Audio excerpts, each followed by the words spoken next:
ओम शांति। गीता जयंती के शुभ दिन पर गीता जयंती की आप सभी को बहुत बहुत शुभकामनाएं। गीता जयंती के विषय पर आज हमसे वार्तालाप करने के लिए हैदराबाद के शांति सरोवर मनमोहिनी डिवाइन स्टूडियो में आईनाला त्रिनाथ भाई जी प्रस्तुत हैं। त्रिनाथ भाई जी 72 इयर्स के हैं और स्टेट बैंक ऑफ इंडिया से रिटायर्ड मैनेजर हैं। त्रिनाथ भाई जी पिछले 30 वर्षों से ब्रह्मा कुमारीज राज योगा मेडिटेशन के स्टूडेंट हैं। पिछले 23 इयर्स से त्रिनाथ भाई जी ने गीता के ऊपर बहुत गहन अध्ययन किया है। यूएसए, यूएई, दुबई जैसे देशों में हम सभी के साथ भाई जी ने गीता के बहुत ही गहन रहस्यों को उजागर किया है। He has delivered various lectures in these countries. Trinath भाई जी आज हम सभी के साथ इस विषय पर फिर से एक बार चर्चा करने के लिए प्रस्तुत हैं, जो गीता तत्व ज्ञान में भी एक्सपर्ट हैं। तो त्रिनाथ भाई जी, आज स्टूडियो में आपका बहुत बहुत स्वागत है। ओम शांति। ओम शांति। नमस्कार। नमस्कार। पहले मैं सभी भाई और बहनों जो इस कार्यक्रम को देख रहे हैं उनको गीता जयंती के शुभ अवसर पर उनको बहुत बहुत मुबारक देता हूँ। Thank you. तो त्रिनाथ भाई जी, विश्व में अनेक धर्म हैं, अनेक धर्म शास्त्र हैं, लेकिन गीता में ऐसी क्या विशेषता है जो हम हर वर्ष गीता जयंती मनाते हैं? इस विषय में हमें थोड़ा बताइए। बहुत बहुत अच्छा प्रश्न उठाया आपने।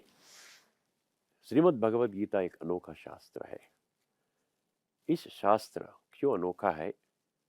क्योंकि दुनिया में जितने भी शास्त्र है उसमें एक गीता शास्त्र ही ज्यादा से ज्यादा लोग जानते हैं, और इसका पठन कहो, पढ़ना, पारायण कहो, गाना जैसा, या श्रवण प्रवचनों के माध्यम से सुनना, और कई टिप्पणियां, कई मशहूर व्यक्तियों से कई भगवत गीता को पर टिप्पणियां, इंटरप्रिटेशन कहते हैं उसको, ऐसा लिखा गया है। और कम से कम 80 लैंग्वेजेस में इसका ट्रांसलेशन हुआ। उसमें आपको आश्चर्य लगता है कि 60 लैंग्वेजेस फॉरेन कंट्रीज का है, फॉरेन लैंग्वेजेस है। ये बहुत इंपॉर्टेंट है। और कई किताबें छपे गए हैं। Published several languages, books are printed on the Bhagavad Gita. That is the only one scripture, Bhagavad Gita, which is. And another most important thing is, Gita में जो भगवान उवाचा कहते हैं, गीता का पुस्तक का टाइटल क्या है? श्रीमद् भगवत गीता। इसका श्रीमत शब्द बहुत बहुत इंपॉर्टेंट है। श्रीमत माना, श्री माना श्रेष्ठ, मत माना गाइडेंस, एजुकेशन, विद्या कहते हैं। तो ये स्वयं भगवान ने दिया है, श्रीमद् भगवत गीता। दुनिया में दूसरा किताब नहीं है जिसका टाइटल में भगवान का शब्द आता है, जिसके अंदर 574 श्लोक जो होता है श्री भगवान उवाचा। दुनिया में कोई दूसरा ये पुस्तक नहीं बना है, केवल एक ही पुस्तक है। और एक मुख्य विषय में बताता हूं आपको। श्रीमद् भगवद गीता को सर्वशास्त्रमयी शिरोमणि कहा जाता है। सर्वशास्त्रमयी माना क्या है? मयी माना माता, गीता को माता मानते हैं, और शिरोमणि माना श्रेष्ठ शास्त्र है। इससे बढ़िया शास्त्र नहीं है, क्योंकि मैंने बताया भगवान उवाचा कहाँ भी नहीं है। इसीलिए गीता माता के रूप में मुख्यतः दक्षिण भारत में गीता मंदिर बनाते हैं। गीता माता के रूप में एक देवी का रूप में प्रतिष्ठित करके, मूर्ति को प्रतिष्ठित करके गीता को बढ़ाने का बड़े पैमाने में कार्यक्रम बनाते। मुख्य दक्षिण भारत में ये चलता है। गीता माता क्यों बताया? क्योंकि दुनिया का सर्व शास्त्रों का माँ गीता है। तो इसका अर्थ क्या होता है? सर्व शास्त्रों का सार गीता में मिलता है। जब गीता को हमने सही ढंग से, जब भगवान क्या कहा है, क्या संदेश दिया, इसको हम जानने से क्या होता है, गीता का पूरा सार हमको मिलता है। और गीता ज्ञान एक ही है जो बहुत स्पष्टता से जब अपने गहराई में जब जाते हैं हमको ये जानकारी मिलता है कि गीता ज्ञान दुनिया के हर व्यक्ति का समस्या का समाधान देने का एक ही शास्त्र है। तो ये बहुत बहुत इम्पोर्टेंट शास्त्र है और इस सिलसिले में एक मुख्य विषय सबको जानना बहुत बहुत जरूरी है, क्योंकि आज वर्तमान समय गीता के नाम में बहुत प्रचार प्रसार हो रहा है, लेकिन जो गीता पर जो विश्वास रखते हैं लोग, वो विश्वास को हमने प्रूव किया है या गीता श्लोकों में ऐसा है या नहीं, ये बहुत इंपॉर्टेंट है। क्योंकि गीता के बारे में बहुत सारे बातें फैलते रहा है, हमने देखा है, 30 साल से हमने स्टडी किया है, ये मालूम हो रहा है कि गीता में जो फैल रहा है बाहर, इस गीता में सपोर्टिव वर्सेस हमको नहीं दिख रहा है। तो ये मोस्ट इम्पॉर्टेंट है। जब हम गीता पर विश्वास करते हैं, गीता पर बात करते हैं, तो हर एक को ये विषय को, मुख्य विषय को जानना बहुत जरूरी है कि जो मैं गीता के बारे में जाना हूं उसके बारे में गीता में श्लोकों में है या नहीं। क्योंकि गीता माना श्लोक ही है ना, गीता माना 574 श्लोक भगवान उवाचा, ऐसा कह करके 701 श्लोक है। धृतराष्ट्र उवाच 1 है, संजय उवाच 41 है, 41 वर्सेस, और अर्जुन उवाच 85 वर्सेस है, और 574 वर्सेस गीता। इसके अलावा तो गीता नहीं है। अब जो गीता के बारे में मानते हैं, हमको ये देखना होगा कि गीता में ऐसा ये मान्यता को सपोर्ट देते हैं या नहीं देता है। ये मुख्य विषय को ये जानना बहुत जरूरी है। ये ब्रीफली मैं संक्षिप्त में आपको बताया है। गीता में तो और कई विषय हमको जानने में आता है, ये संक्षिप्त में आपका सामने लाया है। अच्छा, तो क्योंकि गीता शास्त्र इतना महान है, ये सर्व शास्त्रों की माँ जैसा है, इसीलिए हम गीता जयंती मनाते हैं हर वर्ष। तो इसीलिए दुनिया में कोई ऐसा शास्त्र नहीं है जिस शास्त्र का बर्थडे बनाते हैं। शास्त्र का बर्थडे ऐसा कहाँ भी नहीं बनाते। जो शास्त्र किनके नाम पर आया उनको उनका बर्थडे बनाते हैं, लेकिन एक शास्त्र को, ग्रंथ को बर्थडे नहीं बनाते। केवल एक गीता को ही बनाते हैं। क्योंकि केवल एक गीता में ही भगवान का डायरेक्ट महावाक्य जी, भगवान उवाच, भगवान मनुष्य प्रति क्या संदेश दिया, उस संदेश का स्पष्ट रीति से हमको गीता में ही मालूम होता है। इसीलिए गीता जयंती, गीता को जयंती के रूप में हर वर्ष नवंबर दिसंबर में आता है जी, मनाते हैं जी। बहुत सुंदर आपने हमें इसका विश्लेषण बताया कि क्यों गीता इतना महान है, क्यों हम इसका जयंती मनाते हैं। तो इसी के साथ एक और प्रश्न जो मेरे मन में आ रहा है भाई जी, गीता एक ऐसा शास्त्र है, एक ऐसा स्क्रिप्चर है जिस पे दुनिया के बहुत एमिनेंट पर्सनालिटीज ने रिसर्च किया हुआ है, इसका एनालिसिस किया हुआ है, सबने अपने अपने तरह से इसका वर्णन किया हुआ है। तो क्या हम ये कहेंगे कि गीता सिर्फ हिंदुओं का शास्त्र है या संपूर्ण मानवता के लिए इस शास्त्र में कुछ समाया हुआ है? क्या सभी इससे कुछ सीख सकते हैं? जैसे मैंने कहा है, श्रीमद् भगवद गीता शास्त्र जो है, इस दुनिया में, इस धरती पर जो अभी फिलहाल 850 करोड़ लगभग ये जनाबा है, ह्यूमैनिटी है, इन सबसे कनेक्टेड है श्रीमद् भगवद गीता। इसीलिए हमने सुनते हैं, कई वीडियोस आते रहते हैं, कोई इंटरनेशनल, कोई देश में एक मेंबर ऑफ पार्लियामेंट ने जैसा क्या कहते हैं वो गीता का ऊपर स्वेरिंग करके उन्होंने जी ये लिया है। और कई कंट्रीज में बच्चों को गीता श्लोक का जानकारी दे रहे हैं, वो लोग सीख रहे हैं, ऐसा हम सुनते हैं। और श्रीमद् भगवद गीता के बारे में मुझे एक विषय आपको समझाना हो, अंतरजातीय स्तर पर कई महान इमिनेंट पर्सनालिटीज, जैसा आइंस्टीन का हो, बड़ा साइंटिस्ट है, ऐसा कई महानुभाव, अपने गूगल या चैटजीपीटी में मारने से आपको बहुत सारे नाम आते रहते हैं जी। वो लोग खुद उनका ऑटोबायोग्राफी, बायोग्राफी में लिखे हैं कि हम गीता के ज्ञान से बहुत बहुत प्रभावित हुआ है, हमारा जीवन बहुत सकारात्मक ढंग से बहुत ऊंची बना है गीता का प्रेरणा से। और भारत देश में भी मशहूर एमिनेंट पर्सनालिटी जैसा महात्मा गांधी जी। टिप्पणी भी लिखी है, जैसा बाल गंगाधर तिलक है, रविंद्रनाथ टैगोर है, स्वामी विवेकानंदा है। सो कई लोग गीता के बारे में लिखे हैं। इतना इंटरप्रिटेशन, इतना सारे टिप्पणियां हमको कोई दूसरा शास्त्र में हमको सुनने नहीं आता है। सो ये श्रीमद् भगवत गीता को ये सारी दुनिया का ये शास्त्र है। गीता में ऐसा कोई भी हमको एविडेंस नहीं मिलता है कि एक केवल एक धर्म का शास्त्र है।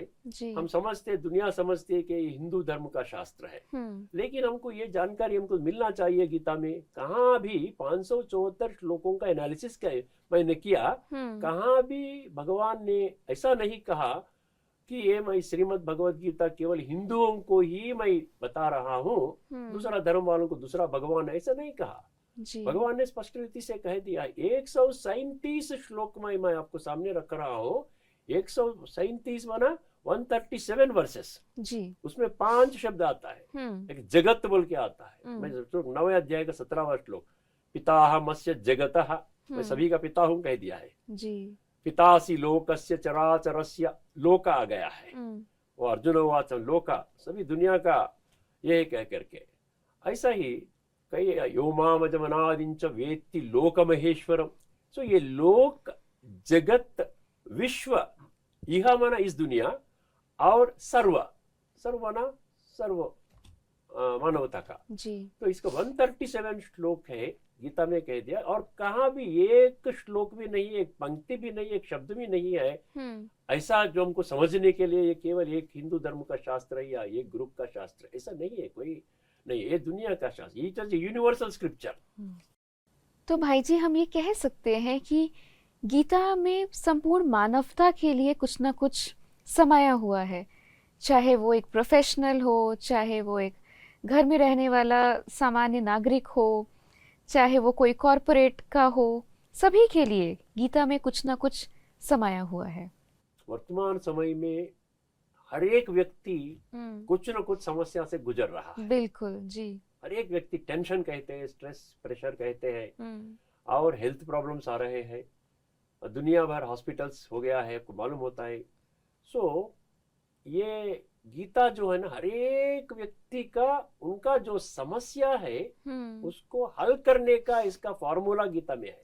और दूसरा दुनिया में कौन सा भी शास्त्र में इतना स्पष्टता से हमको नहीं मिलता है। तो ये हर व्यक्ति के लिए है। ओके। तो भाई जी जब हम गीता को देखते हैं, गीता को पढ़ते हैं, तो उसमें कुरुक्षेत्र बहुत विस्तार में एक युद्ध का वर्णन किया हुआ है। तो कुछ लोग आज इसे एक युद्ध शास्त्र भी मानने लगे हैं।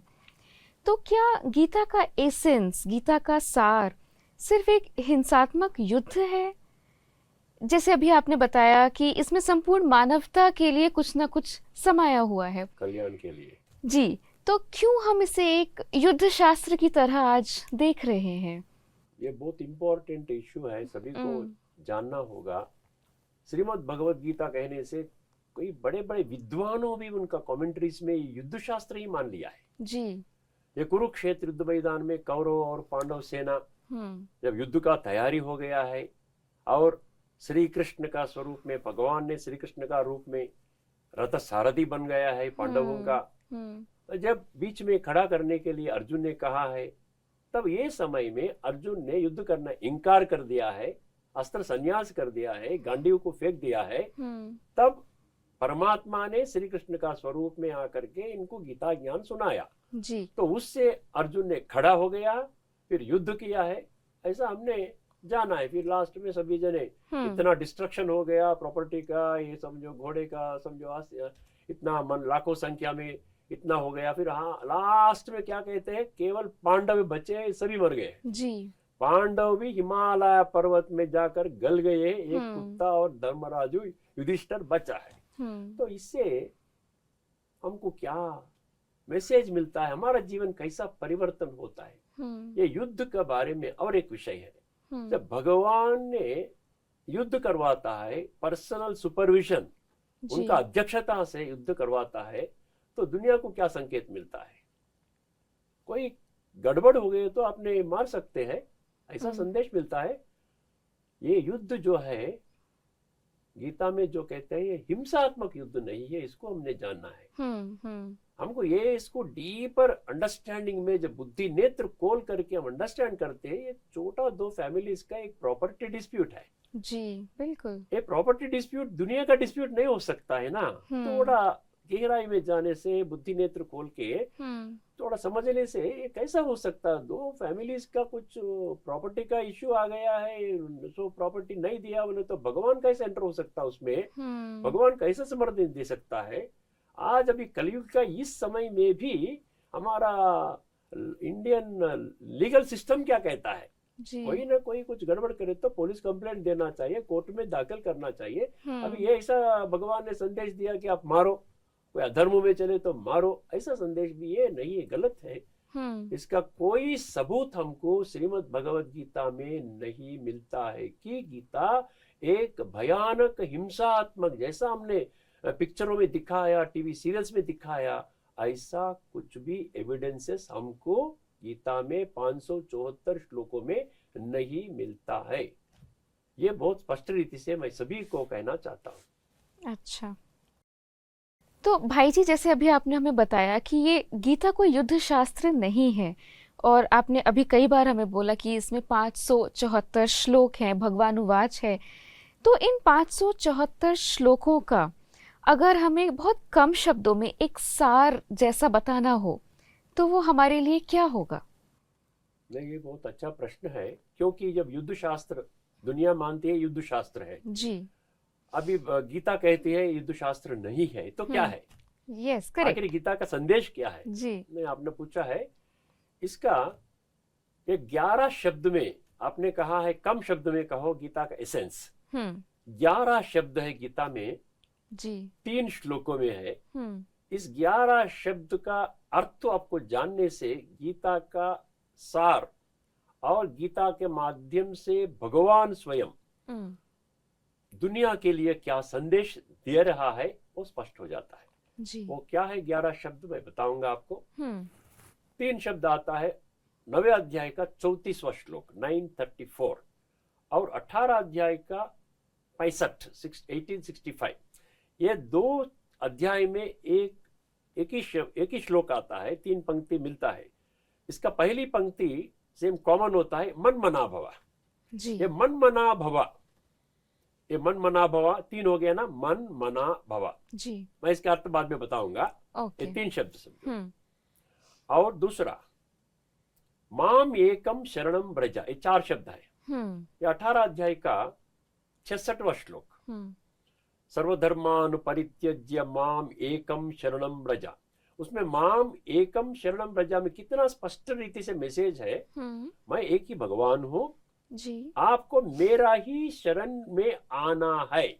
माम एकम शरणम ब्रजा, ठीक है। ये 4, 3 और 4 क्या हो गया, 7 हो गया। जी और इसमें मुझे क्या करना चाहिए, कैसा हमको जीवन पलटाना चाहिए, इसका संदेश 18वां अध्याय का 73 1873 1873 में इसमें 4 शब्द आता है। नष्टो मोहा स्मृतिर्लब्धा।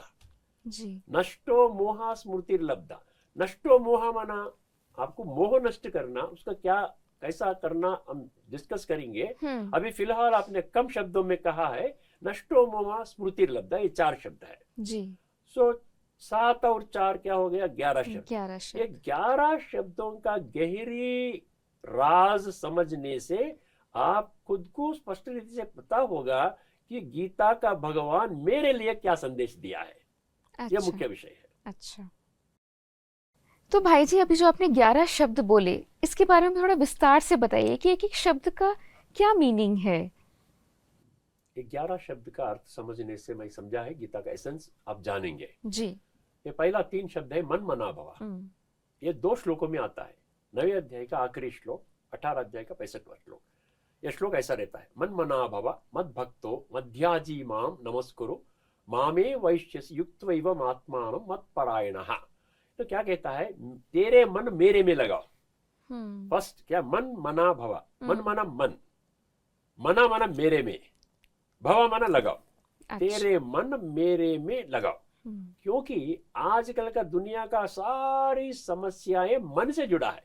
बिल्कुल, मन बहुत डिस्ट्रैक्टेड है मन हमारा। डिस्ट्रैक्टेड है, स्ट्रेस तनाव का होगा, सब का दुनिया का पूरा समस्या है मन। तो इसीलिए भगवान ने पहचाना है, तो तेरे मन मेरे को दे दो, मैं उसको साफ करूंगा, उसको मैं देखभाल करूंगा, कंट्रोल करूंगा, शक्ति दूंगा, सब कुछ करूंगा। सो मन मना भवा मत भक्तो, तू मेरा भक्त बन जा। तो मेरा भक्त बन, अभी तक मेरा भक्त नहीं बना जी। मन मना भव मत भक्तो मध्याजी, मेरा ही पूजा पाठ करो। माम नमस्कुरु, मेरा कोई नमस्कार करो।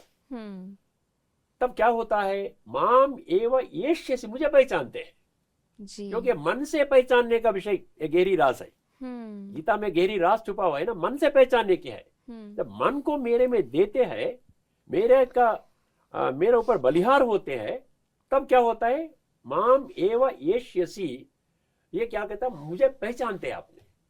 तो और भाई दूसरा, जी, ये पहले तीन शब्द का ये है, ये दूसरा 18वां अध्याय का 65वां श्लोक में क्या है, यही श्लोक होता है, मन मनाभ मद भक्तो मध्याजी माम नमस्करो मामे वैश्यसि, इतना तक कॉमन है जी। सत्यम ते प्रतिजाने प्रियोसी में कहता है, मैं सच कह रहा हूं। भगवान को कहना पड़ता है कि मेरे बच्चे, मैं सच कह रहा हूं, मेरा बात को समझो और फॉलो करो।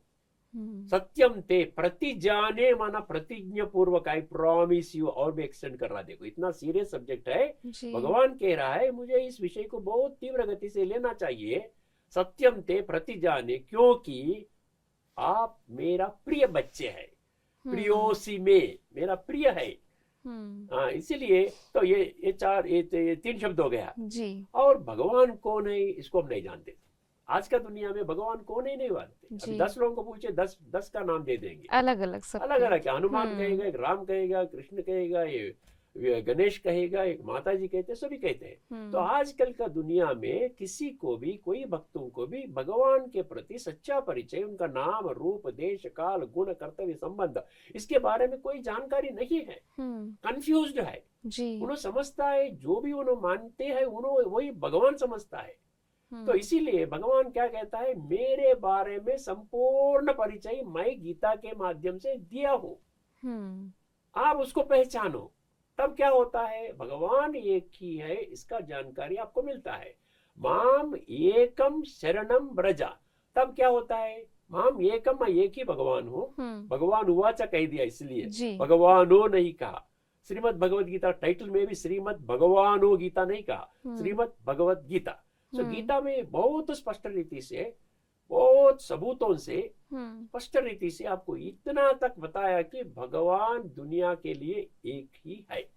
तो उस एक को पहचानने से क्या होता है, आपको तब ये स्टेटमेंट को अंडरस्टैंड कर सकते। माम एकम शरणम, अभी तक मेरा शरण में आया ही नहीं जी। तो इसीलिए यार एक समस्या को तुम खुद सुलझा रहे हैं, जिनके पास जा रहे हैं और उतना तक कि आप संतुष्ट है। लेकिन भगवान या परमात्मा कहते हैं मुख से, ईश्वर कहते हैं, लेकिन उनका सच्चा परिचय, पूर्ण परिचय आपको नहीं है। तो मैं गीता में दिया हूँ, परमात्मा कहता है मैं गीता में दिया हूँ, आपने गहरी राज को नहीं जा रहे। आप जो जानते हैं, आप जो सुन रहे हैं उसी को गीता समझते हैं, लेकिन वो नहीं है। तो माम एकम शरणम ब्रज, मेरे शरण में आ जाओ जी। तो 4 शब्द आ गया, 4 और 3 7। और क्या करना चाहिए, स्मृति नष्टो मोहा स्मृतिर्लब्धा। नष्टो मोहा माना किन से नष्ट होना, मोह किन से। दुनिया में आज पूरा दुनिया के भौतिक दुनिया से पूरा अटैच्ड है जी। और भौतिक दुनिया समझो, संबंधी समझो, वस्तु वैभव समझो, जो भी जितना सुख देने वाला साधनों से हम जुड़े हैं, घर है, महल माड़िया, गाड़ी, ये पूरा इससे जुड़े है। और ये शरीर में भगवान कहता है इससे भी मोह लगा है। तो आपको क्या करना, इस भौतिकता से आपको मोह को नष्ट करना है। नष्ट माना क्या, डिटैच हो जाना चाहिए। जो अटैच रहे ये दुनिया से, इस भौतिक दुनिया से, उससे नष्ट होना चाहिए। नष्ट हो मोह, तब क्या होता, मेरे बारे में संपूर्ण रीति से आप समझ सकते। मोह निकल गए तो स्मृति लगता। स्मृति माना क्या है, स्मृति लब्धा। स्मृति आपको आता है, ऐसा आता है भगवान का स्पष्ट परिचय मिलता है और भगवान को आप मन से, मन मना भाव कहा ना, तो मन से कनेक्ट हो सकते हैं। स्मृति लब्धा माना स्मृति मिलता है। कहां से स्मृति, स्मृति कभी मन से ही होता स्मृति जी। तो ये हो जाती है। ये 11 शब्द, इसका विषय ये है ये 11 शब्दों का रहस्य जानने से आपको भगवान का पहचान मिल जाता है और भगवान का ऊपर आप बलिहार हो सकते हैं, भगवान का शक्ति और गुण आप ले सकते हैं, आपका जीवन बहुत बहुत ऊंचा बना सकते हैं। जी भाई जी, तो अभी जैसे आप बता रहे हो कि मन मना भव, अपना मन मेरे में लगाओ, लेकिन हमें तो परिचय ही नहीं है कि परमात्मा कौन है, तो फिर हमें उनकी स्मृति भी नहीं रहती, क्योंकि जब परिचय नहीं है तो स्मृति नहीं है।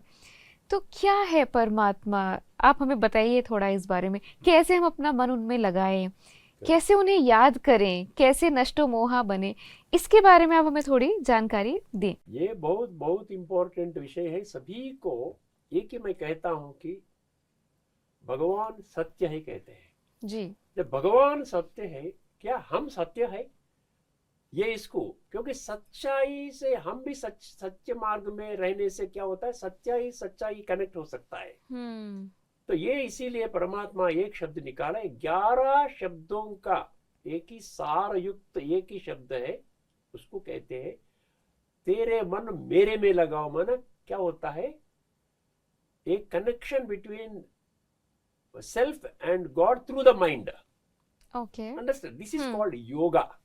जी। इसको योगा कहते हैं या योग कहते हैं, या जोड़ दो चीजों को जोड़ना। योग अपने गूगल में भी जा सकते हैं। योग, व्हाट इज योग कह करके आप गूगल में चैट जीपीटी में मार दीजिए। उन्होंने क्या कहता है, individual consciousness, individual consciousness in connection with universal consciousness कहता है जी। Individual consciousness in connection with universal consciousness.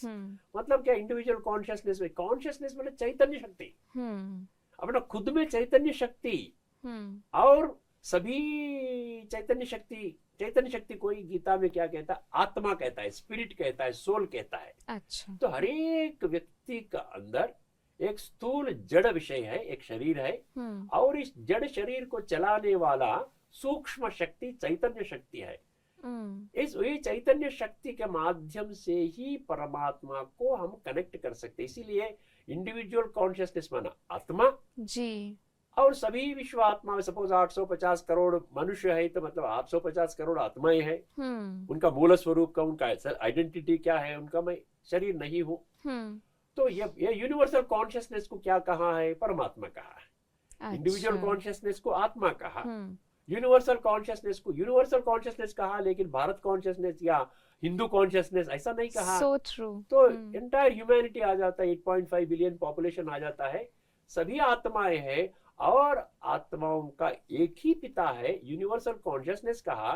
तो इसका कनेक्शन है योग जी। इसका कनेक्शन है योग। तो इसका योग परफेक्ट होना तो क्या होना चाहिए, दो चीज का परफेक्ट अंडरस्टैंडिंग। जैसे आपने कहा, परिचय नहीं है, खुद का भी परिचय नहीं है और परमात्मा का परिचय नहीं है। तो इसीलिए परमात्मा ने गीता शास्त्र में इसी का जोर दिया है। आपको आश्चर्य लगता है कि 93 श्लोकों में योग शब्द आता है, 93 श्लोकों में आता है, 93 वर्सेस में योग शब्द आता है। और अब और भी आश्चर्य लगता है कि गीता को हमने युद्ध शास्त्र ऐसा समझ करके हमने छोड़ दिया उसको, क्योंकि मैंने युद्ध में भाग नहीं लिया, मेरे को क्या संबंध है, छोड़ दिया। लेकिन गीता में हर एक अध्याय का नाम देखो आपने, 18 अध्याय, आपको भी मालूम है, हर एक 18 अध्याय का नाम योग शब्द से ही पूरा होता है जी। कर्म योग, भक्ति योग, इस तरह के योग ही है जी। 18 शब्द, 18 अध्याय का। अभी सुनिए, मैं बताऊंगा आपको। अर्जुन विषाद योग, सांख्य योग जी, कर्म योग, ज्ञान कर्म संन्यास योग, कर्म संन्यास योग, आत्म संयम योग, ज्ञान विज्ञान योग, अक्षर ब्रह्म योग 8 आ गया। राज विद्या राजगुह्य योग 9, विभूति योग, विश्व रूप दर्शन योग, भक्ति योग, क्षेत्र क्षेत्रज्ञ विभाग योग, गुणत्रय विभाग योग, पुरुषोत्तम प्राप्ति योग, दैवासुर संपद विभाग योग, श्रद्धात्रय विभाग योग 17वां, 18वां मोक्ष संन्यास योग। तो परमात्मा ने कुछ गलत नहीं किया, मैंने योग सिखा रहा हूँ, हर एक अध्याय का नाम हमने योग रखा है। मैं एक उदाहरण के रीति से मैं बता रहा हूँ। सपोज आपने, आपका पास एक किताब है महात्मा गांधी का लाइफ हिस्ट्री बोल के एक किताब है आपका पास, जी। उसमें क्या होगा? महात्मा गांधी के महात्मा बारे गांधी में। कब कहाँ जन्म लिया, हम्म। कैसा जन्म लिया, उसका पाल पोषण कैसा हो, बड़ा कैसा हो, क्या ऑक्यूपेशन किया, बाद में कैसा भारत को आजादी दिलाई, यही पूरा डिस्क्रिप्शन होता। जी। उसमें कोई इंदिरा गांधी का या जवाहरलाल नेहरू का तो थोड़ी रहता है। हम्म। तो इसीलिए मैं कहने का भाव ये है कि जब भगवान अपना अध्याय का नाम ने योग रखा है, सारा अध्याय का हेडिंग योग ही रखा है, तो योग के अलावा हमने सारा जानकारी ली है, योग को हमने भूल गया है। बिल्कुल। और इसके भी अलावा हर एक अध्याय का एंडिंग में एक टिप्पणी आता है, ब्रह्म विद्यायाम योग शास्त्रे। ब्रह्म विद्यायाम युद्ध शास्त्रे नहीं कहा, ब्रह्म विद्यायाम योग शास्त्रे कहा। तो इसका मतलब क्या हो गया? हमको योग शास्त्र हमने भूलने से, इसको युद्ध शास्त्र बनाने से हमने क्या हो गया है, युद्ध में हमने भाग नहीं लिया, तो हम डिस्कनेक्ट हो गए हैं। तो मन मना भवा नहीं हुआ, तेरे मन मेरे में लगाओ, उसमें हो गया। मेरे में ही तेरा, मेरा शरण ही ले, उसमें भी फेल हो गए। और नष्टो महास्मृति लब्धा, किसका ऊपर नष्ट करना, क्योंकि देह भान में फंसे हुए हैं। तो इसीलिए गीता का हट करके हमने गीता केवल पठन पारायण श्रवण प्रवचन सुनने में ही लगे हैं, लेकिन गीता का सार को पहचानने से, तत्व को पहचानने से, ये गीता का ज्ञान को जीवन में कैसा हमने उतारे, कैसा मन अनुभव करे, हमारा जीवन को श्रेष्ठ कैसा बने, तभी हमको मालूम होगा। जी भाई जी, जैसे अभी आपने बताया कि सारे 18 अध्यायों में, और कितना ब्यूटीफुली आपने एक एक अध्याय का नाम ले लेके हमें बताया कि हर अध्याय के अंत में योग अक्षर है। तो ऐसा क्या हुआ जो ये योग अक्षर युद्ध में परिवर्तित हो गया, और इतना सुंदर गीता शास्त्र जो परमात्मा से योग लगाने का, परमात्मा के बारे में जानने का इतना सुंदर शास्त्र एक युद्ध शास्त्र में परिवर्तित हो गया? तो इसके बारे में आप हमें बताइए। मैंने बहुत इम्पोर्टेंट विषय है, सभी को जानना है, क्योंकि श्रीमद् भगवद गीता में बहुत सारे गहरी राज छुपा हुआ है। इसी को गीता खुद ही कह रहा है, गीता में रहस्य है। एक शब्द आता है गुह्य। गुह्य माना क्या होता है? गुह्य माना मिस्टरीज, मिस्टरीज माना रहस्य। और एक शब्द आता है रहस्य।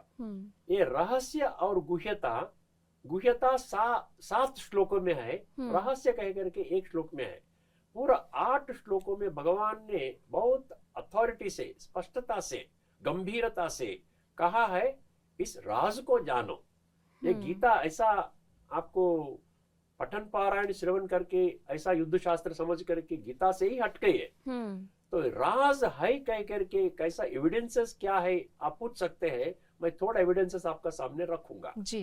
गीता में 15 अध्याय का 20वां श्लोक, क्योंकि ये श्लोक मैं ये बिलीव करता हूँ कि जो भी मैं मानता हूँ गीता के बारे में, उस श्लोक में रहना चाहिए। बिल्कुल, नहीं तो गीता के बारे में अपने को डिस्कस करने का हक भी नहीं है। जब परमात्मा गीता ने 574 श्लोकों में जो भी बताने का है उनको बता दिया, तो 15वां अध्याय का 20वां श्लोक में आखिरी पंक्ति क्या कह दिया है? पहली पंक्ति क्या कहा है? इति गुह्यतमं शास्त्रम कहा। इति गुह्यतमं शास्त्रम इदमुक्तं मया नघ एतद् बुद्ध्वा बुद्धिमान स्यात् कृतकृत्यश्च भारत। इसमें पहली पंक्ति विशेष है। ये गुह्यता मन रहस्य से भरा हुआ शास्त्र है, इसका मीनिंग है।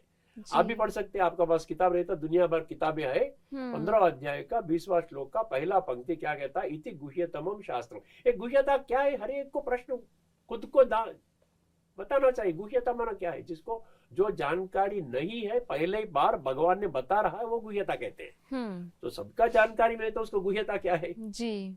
जो नया चीज है, जो सीक्रेट है, अभी भगवान ने कह रहा है, तो गुह्यता होता है। उसी को मिस्ट्री कहेंगे, कुछ नया हमें पता चले कहते हैं। 9वें अध्याय में पहला श्लोक, इदम तु ते गुह्यतमं प्रवक्ष्यामि अनसूयवे, गुह्यतमं कह दिया है। 9वें अध्याय का दूसरा श्लोक, राजविद्या राजगुह्यम कहा।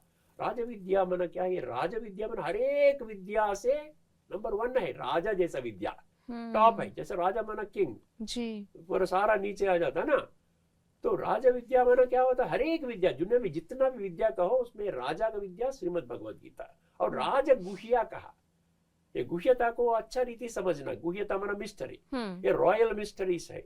राज विद्या माना king of all mysteries. King of all mysteries माना इससे बड़ी गहरी विषय नहीं है। इस विषय को आपको पहचानना होगा।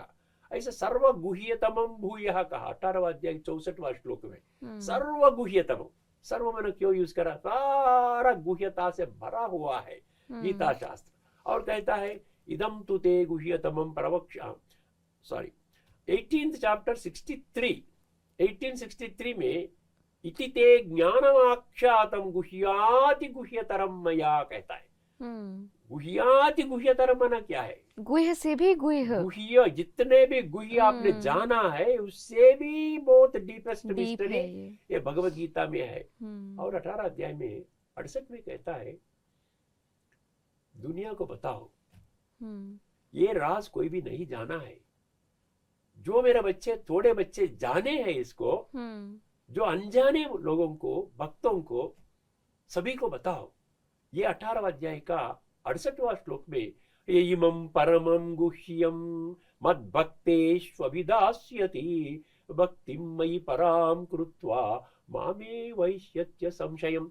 ये कहता है जो मेरे भक्त लोग जो इग्नोरेंट है, ये राजों को नहीं जाना है, तो उनको ये बताइए कि इसमें परम रहस्य है, ये योग शास्त्र है, ये परमात्मा से कनेक्ट होने का शास्त्र है। खुद को जानना और भगवान को जानना, ये कनेक्शन कोई योग कहा, इसी को राजयोग कहा है।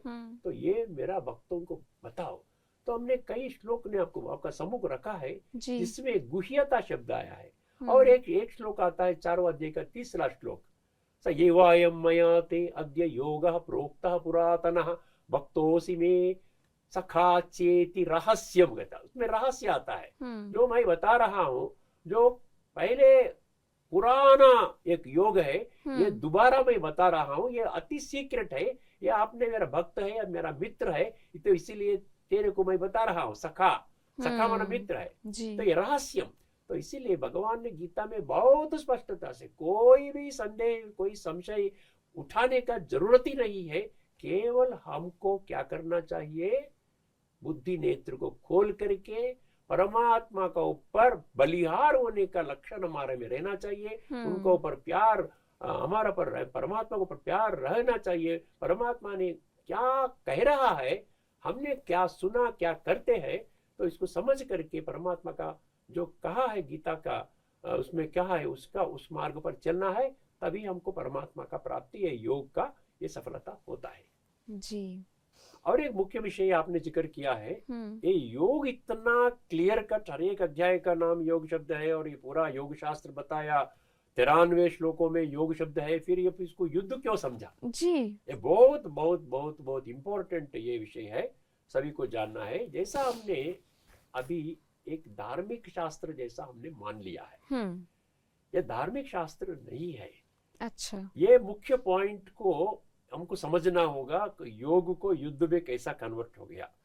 धार्मिक और आध्यात्मिक ये दोनों में अंतर क्या है, धार्मिक क्या है, आध्यात्मिक क्या है, इसको समझना होगा। क्योंकि धार्मिक माना भौतिक, अच्छा। जो 2 आंखों से जो देखा जाता है, ये कलरफुल वर्ल्ड जो होता है, ये धार्मिक होता है। धार्मिक माना physical, which is visible to our eyes, जो भी we can see through the eyes। But लेकिन परमात्मा ने एक बड़ा राज खुला है जो दुनिया वाले उसको नजरअंदाज किया है। क्या है वो? 10वां अध्याय का 32वां श्लोक। 10वां अध्याय 32वां श्लोक में ये कहा है, मैं जो गीता के माध्यम से दुनिया को ये संदेश दे रहा हूँ, ये भौतिक शास्त्र नहीं है, ये धार्मिक शास्त्र नहीं है, ये दिखने वाले शास्त्र नहीं है, ये सूक्ष्म ज्ञान है। इसी को आध्यात्मिक विद्या कहा है। सर्व विद्याओं में जो मैं मेरा मुख से भगवान उवाचा मैं कह रहा हूं, ये आध्यात्मिक ज्ञान है, ना कि स्थूल या भौतिक या धार्मिक ज्ञान है। वो उसका अपने एविडेंस मैं देता हूं। 10वां अध्याय 32वां श्लोक में अध्यात्म विद्या विद्यानाम कहता है। 10वां अध्याय में विभूति योग है, भगवान का महिमा है सुनाने का। 81 महिमा है उसमें, विभूतियां महिमा, परमात्मा का महिमा है उसमें। 10वां अध्याय का 32वां श्लोक में क्या कहता है परमात्मा ने? अध्यात्म विद्या विद्यानाम, मतलब क्या? सर्व विद्याओं में मैं जो गीता के माध्यम से कह रहा हूं, ये आध्यात्मिक विद्या है। तो आध्यात्मिक विद्या हमने भूल गया है, तो स्थूल बना दिया जी। तो स्थूल ये युद्ध है, भले युद्ध है, लेकिन स्थूल युद्ध नहीं है। इसके बारे में भी आप ये है, ये स्थूल युद्ध नहीं है, ये सूक्ष्म युद्ध है। मैं इसके बारे में थोड़ा क्लैरिटी दे देता हूँ, ये सूक्ष्म युद्ध है। तो भाई जी, जो क्या फर्क है स्थूल युद्ध और सूक्ष्म युद्ध में? क्या होता है ये सूक्ष्म युद्ध? ये बहुत इंपॉर्टेंट है, क्योंकि स्थूल युद्ध में हमने हिंसात्मक युद्ध समझ लिया है जी, जो हमें आंखों से दिखाई देता है। जो आंखों में दिखाई देता। युद्ध शब्द आया है ऐसा गीता में, एक 12 श्लोकों में 3 शब्द आता है जी। एक युद्ध, और एक रण, रण माना भी युद्ध जी, और तीसरा संग्राम। युद्ध, रण और संग्राम, ये तीनों शब्द 12 श्लोकों में आते हैं। तो इसमें क्या हो गया, अध्यात्म विद्या विद्या नाम जो परमात्मा ने 10वां अध्याय 32वां श्लोक में बहुत अथॉरिटी से स्पष्टता से कहा, उसको हमने देखा नहीं, अनदेखा किया है। तो हम ये क्या कहें, ये 3 युद्ध शब्द को पकड़ लिया है। ये 3 शब्द युद्ध, रण, संग्राम ना युद्ध है, तो इसको पकड़ करके हमने हिंसात्मक युद्ध बना दिया है।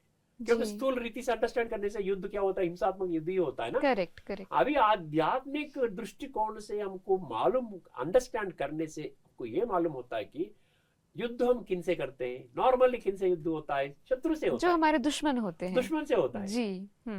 जहां भी देखो 2 देशों में होना दुश्मन से होता है, एक देश दूसरा दुश्मन देश को ये होता है। अभी गीता ने बहुत स्पष्ट रीति से दुश्मन कौन होता है बता दिया है। दुश्मन हम जैसा समझते हैं सूक्ष्म युद्ध है, स्थूल युद्ध नहीं है। तो दुश्मन को हमने देखा, आंखों से देखे वाले मनुष्यों के बारे में नहीं बता रहा है। तो कौन हुआ वो सूक्ष्म दुश्मन हमारा? सूक्ष्म दुश्मन है। इसीलिए कहा है ये 5 विकार जो होता है, आजकल का दुनिया में पूरा दुनिया गिरावट में जा रहा है, पूरा पतन का ओर में चले जा रहा है। इतना भक्ति करने के बावजूद भी दुनिया कोई क्यों गिरता है? गिरना नहीं चाहिए, क्योंकि कोई शास्त्र ऐसा दुनिया में नहीं है, या कोई प्रवचन करता ऐसा नहीं है कि गलत काम करो, ऐसा ऐसा पूजा पाठ करो आपको अच्छा होगा, ऐसा कोई भी नहीं कहा है। फिर क्यों आज का इंसान ये इसमें फंसा है, गलत काम करता है? दुनिया में इतना इतना गलती चल रहा है, इसी का नतीजे में कोई भी किसी को भी शांति नहीं है, सुख नहीं है, चैन नहीं है, अच्छा स्वास्थ्य नहीं है, सभी हम देख रहे हैं। तो इसका ये बात है कि गीता में बहुत स्पष्ट रीति से, मैं थोड़ा श्लोकों का आपको प्रूफ दे देता हूँ ताकि आपको मालूम होगा। गीता में कहा काम और क्रोध, काम क्रोध लोभ, खास करके ये 3 एक खड़ी विकार है, इसका ऊपर युद्ध करो। अच्छा। जैसा 3रा अध्याय का 37वां श्लोक ये कहता। अभी आप समझो, शत्रु कहता, उसने शत्रु का शब्द को आप पकड़ो जी। काम येष क्रोध येष रजोगुण समुद्भवः महाशनो महापाप्मा विद्येन मिह वैरिणम। यह माना इस दुनिया में मेरा बड़ा वैरी कौन है? वैरी माना शत्रु, शत्रु संस्कृत शब्द वैरी है ना, ये शत्रु है। ये इस दुनिया में ये बड़ा शत्रु कौन है? काम येष क्रोध येष। एक काम और क्रोध 2 बड़ी शत्रु है इस दुनिया में। मनुष्यों को बहुत बहुत क्या कहते हैं, वो सता रहे हैं जी। और इसको क्या कह दिया? रजोगुणा कह दिया है। रजोगुणा क्या है? मिडिल ग्रेड है।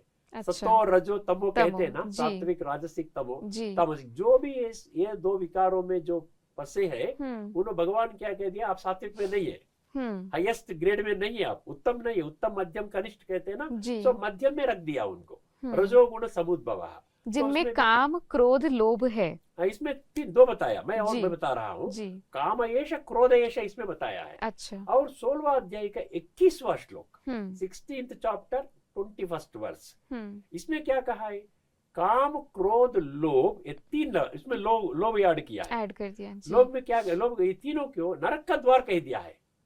नरक में आपको स्वर्ग कहते हैं, स्वर्ग में जाने के लिए पूजा पाठ कर इतना करते हैं, तो स्वर्ग में जाने के लिए करते हैं। भले आपको स्वर्ग क्या है नरक क्या है नहीं मालूम है, फिर भी भक्ति हम भक्ति करते हैं ताकि हम स्वर्ग में जाएं। तो इसमें क्या कह दिया? ये 3 विकार को जब तक आपने रखा है, आप नहीं छोड़ता है, आप ये नरक का द्वार खोल करके नरक में जा रहे हैं। अच्छा। अब ये श्लोक सुनिए।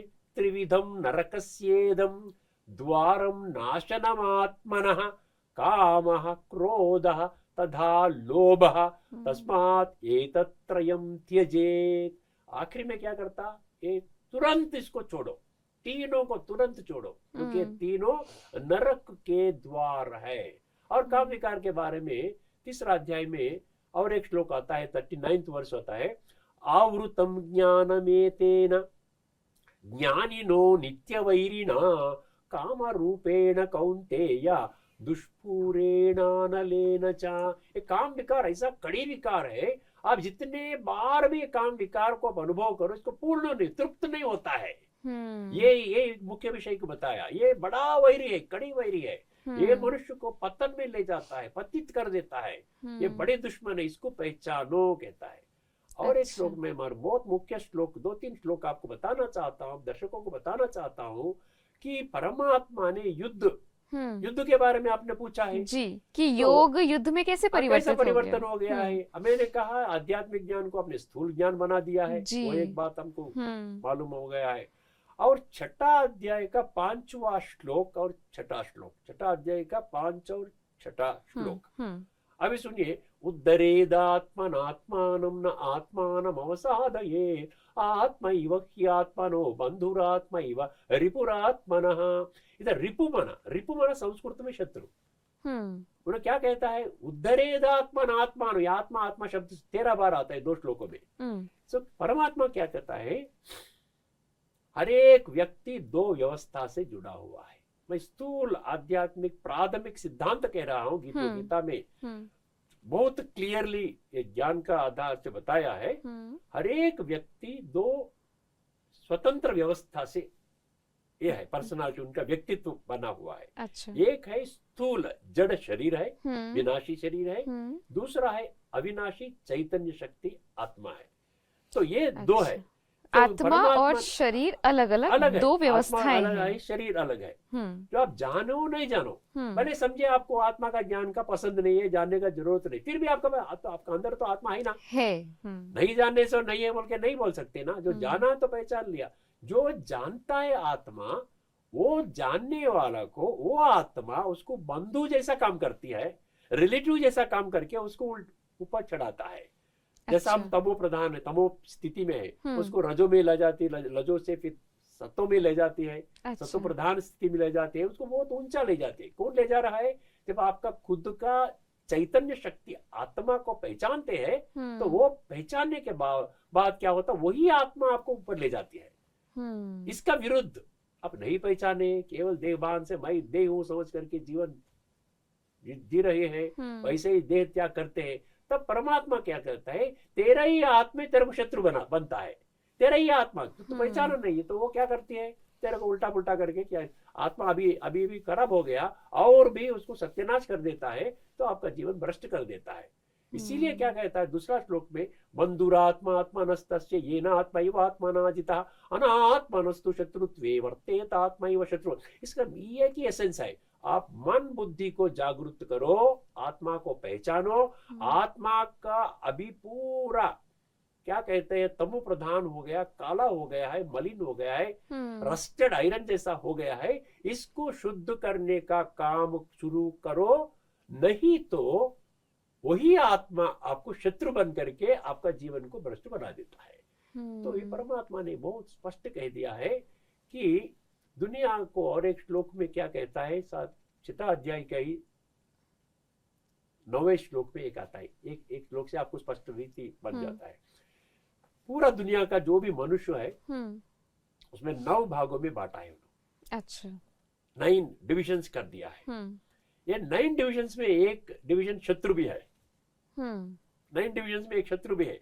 तो ये 9 तरह के ग्रुप का लोगों को समान स्थिति में आपका दृष्टिकोण आना चाहिए।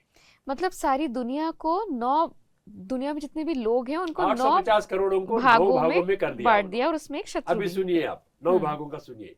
सुहुरुन मित्रार्युदासीन मध्यस्थ द्वेष्य बंधुषु साधु स्वपि च पापेषु समबुद्धिर विशिष्यते। तो हर एक व्यक्ति पर आपका दृष्टिकोण एक समान रहना चाहिए। परमात्मा का संतान है, ये आत्मा का हिसाब से मेरा भाई है, वैसे ही दृष्टिकोण होना चाहिए। सुहृद माना क्या, वेलविशर, मित्र फ्रेंड, उदासीना माना क्या, इंडिफरेंट, उदासीना। मध्यस्था माना क्या, उधर नहीं इधर नहीं, बीच में रहता है। मध्यस्थ। द्वेष्य माना जिनको हेट करते हैं वो भी रहते हैं। सुहृद मित्रार उदासीन मध्यस्थ द्वेष्य। बंधु माना रिलेटिव, बंधु। साधु मना सेंट्स, सेंस। अच्छे लोग, अच्छे कर्म करने वाले, स्वपिच पापेषु, पाप कर्म करने वाले, साधु स्वपिच पापेषु समबुद्धिर विशिष्यते। सुहृद मित्र अरि बोल के आए, मैं मिस किया, सुहृद मित्र अरि, अरि माने शत्रु। मतलब ये 9 प्रकार के लोग जो होता है ना, हर एक व्यक्ति उसका संस्कार का हिसाब से वो चल रहा है, उसको देखने का जरूरत नहीं, सभी पर आपका दृष्टिकोण समान रहना चाहिए। तो समबुद्धि, समबुद्धि विशिष्टता वो ऊंचा माना जाता है। तो परमात्मा साफ कह दिया है, कहाँ भी युद्ध के बारे में नहीं किया। जब युद्ध कहता है तो युद्ध के बारे में तो चर्चा होनी चाहिए। एक बात मैं ये स्पष्ट करना चाहता हूँ सभी दर्शकों को, जब युद्ध का ही माहौल चल रहा है, भगवत गीता माना युद्ध शास्त्र आपने मान लिया है, तो सारी भगवत गीता का 574 श्लोक युद्ध के बारे में ही होनी चाहिए। जैसे अर्जुन वाच अभी 85 श्लोक है, उसमें भी अर्जुन का प्रश्न में भी ये होना चाहिए कि युद्ध के बारे में चर्चा होना चाहिए, कैसा ये शत्रु कैसा मारो, किस मिसाइल छोड़ो, इसको कैसा मारो, उसको कैसा मारो, ये यही रहना चाहिए। इसके अलावा हमको आध्यात्मिक ज्ञान पूरा, सभी के ऊपर द्वेष नहीं करना, क्रोध नहीं करना, काम विकार नहीं करना। तो युद्ध का मैदान में तो ये बोलने की चीज तो नहीं है ही नहीं ना। तो इसीलिए आध्यात्मिक दृष्टिकोण को हमने भूल गया है। इसका मूल कारण 10वां अध्याय 32वां श्लोक में अध्यात्म विद्या विद्यानाम, इसको रहते हुए भी जिनके पास गीता पुस्तक है 10वां अध्याय 32वां श्लोक में देखिए, इसको क्यों भूला है, इसको क्यों हटा दिया आपका दिल से। ये एक राज जानने से आपका दृष्टिकोण भगवत गीता के प्रति युद्ध नहीं योग शास्त्र, ऐसा आपको समझ में आता है। अच्छा जी, तो भाई जी आपने इतना ब्यूटीफुली हमें एक्सप्लेन किया कि कैसे हमने फिजिकल अपने आप को जानने के कारण, क्योंकि हम भूल गए कि मैं कौन हूँ और हमने सब कुछ फिजिकली देखा, तो हमने योग शब्द को कैसे युद्ध शब्द में परिवर्तित कर दिया। तो योग शास्त्र को हमने एक्चुअली युद्ध शास्त्र बना दिया। तो इसके अलावा और ऐसी कौन सी बातें हैं जो हमने गीता के बारे में गलत समझी हैं, उसके बारे में भी हमें बताइए। ये बात भी सभी को जानना बहुत जरूरी है, क्योंकि श्रीमद् भगवत गीता हमको बहुत क्लियरली हमको मालूम होता है कि भगवान का संदेश है, समस्त मानवता के लिए हमने चर्चा की है जी। समस्त मानवता माना आप भी है, मैं भी हूँ, सभी हूँ, सभी है, सभी दर्शक भी इसमें है। तो इसको सभी मानवता के लिए भगवान ने ये ज्ञान दिया है, लेकिन सभी मानवता गीता से हट गए है। आजकल का दुनिया में गीता से हट गए हैं। गीता शास्त्र केवल पठन, पारायण, श्रवण, प्रचार प्रसार तक ही करते हैं, लेकिन इस जीवन में उतारने का संकल्प तक भी नहीं आता है जी। तो इसका कारण एक ही है, जैसा हमने इसका फिजिकल भौतिक समझा है, धार्मिक समझा है, एक ही धर्म का ग्रंथ समझा है। एक ही धर्म का ग्रंथ समझने से हमको इसका जीवन में कैसा लागू करना ये समझ में नहीं आता है, क्योंकि भौतिकता में आत्मज्ञान नहीं रहता है। जब आत्मज्ञान नहीं रहता तो मन और बुद्धि का ज्ञान भी नहीं रहता है। तो बुद्धि नेत्र बंद करे तो क्या होता है, अंधविश्वास के मार्ग में चलते हैं। तो इसीलिए हमने जो बड़े लोग कहते हैं उसी को मान करके हम चल रहे हैं। जो शास्त्र में हम पढ़ते हैं, जो पढ़ा है उसमें उसका सार हमको नहीं समझ में आया है। तो 5 विषय के अभी प्रेजेंटली दुनिया गीता के बारे में किन से भी पूछिए 5 विषय का जिक्र ही करते हैं। अच्छा। पहले विषय हमने डिटेल में चर्चा किया है, एक युद्ध शास्त्र है, योग शास्त्र, युद्ध शास्त्र कह दिया है। हाँ। क्यों हमने युद्ध शास्त्र कह करके हम दूर हो गया है, क्योंकि ये मैं युद्ध नहीं किया ना जी, मेरा क्या कनेक्शन है, तो मैं तो युद्ध में भाग नहीं लिया, तो मैं ऐसा हट गया हूँ दुनिया से, गीता से हट गया हूँ। दूसरी विषय है ये द्वापर युग में लेके गए हैं। ये द्वापर युग का शास्त्र है, तो मैं तो अभी कलयुग का अंतिम समय मेरा मैं जी रहा हूँ इसमें। बिल्कुल। तो द्वापर युग से संबंधित है, मेरे से कोई कनेक्शन नहीं है, तो ऐसा भी हमने दूर हो गया है। एक हिस्ट्री जैसा हो गया हमारे लिए, जैसा हो गया, बीत गया वंस अपॉन ए टाइम, तो क्या हो गया, वो तो बीत गया है। तो हम उससे भी दूसरा कारण है, हमने गीता से हट गए हैं। और तीसरा जो है, एक व्यक्ति के लिए भगवान आकर के गीता का संदेश दिया, एक अर्जुन के नाम के एक व्यक्ति को दिया है, ना कि दुनिया को। अर्जुन के लिए कहता है, दुनिया ये भी मानते हैं कि अर्जुन अर्जुन अर्जुन कहते हैं, ऐसा समझते हैं कि अर्जुन हम में कोई 850 करोड़ लोगों में कोई अर्जुन नहीं है, कि अर्जुन द्वापर युग का अर्जुन है, वो अलग अर्जुन है जी। तो उनके लिए गीता कह दिया मैं तो अर्जुन नहीं हूँ, तो हमने ऐसा हट गया, तीसरा कारण। और चौथी बात ये कि ये दुनिया के शास्त्र है, इस गीता में बहुत कड़ी सबूत हमको मिलते हैं, सबूत आधार मिलते हैं, लेकिन हमने क्या समझा है कि एक रिलीजियस स्क्रिप्चर समझने से, धार्मिक ग्रंथ समझने से हमने क्या कह दिया इसको, एक हिंदू धर्म ग्रंथ ऐसा मान लिया है। जी। तो ठीक है, भले हिंदू ग्रंथ है तो हिंदू लोग उनका ग्रंथ धर्म ग्रंथ बना लिए है।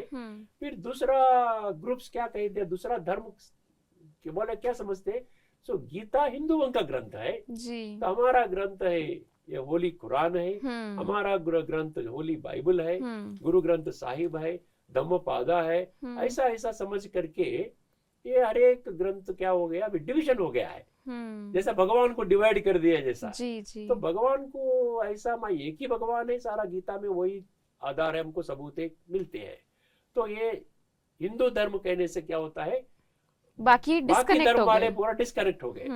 और एक आश्चर्य करने की बात यह है कि हिंदुओं में भी गीता को केवल पठन पारायण श्रवण प्रचार प्रसारण तक ही सीमित किया है जी। लेकिन गीता में बहुत स्पष्ट रीति से आचरण का ग्रंथ है, ये इम्प्लीमेंटेशन जीवन में लागू करने का ग्रंथ है। तीसरा अध्याय में 21वां श्लोक एग्जाम्पल, यद्यद आचरति श्रेष्ठः, यद्यद आचरति श्रेष्ठ, आपको श्रेष्ठ जीवन बनाना है तो आपको जीवन में आचरण करना है।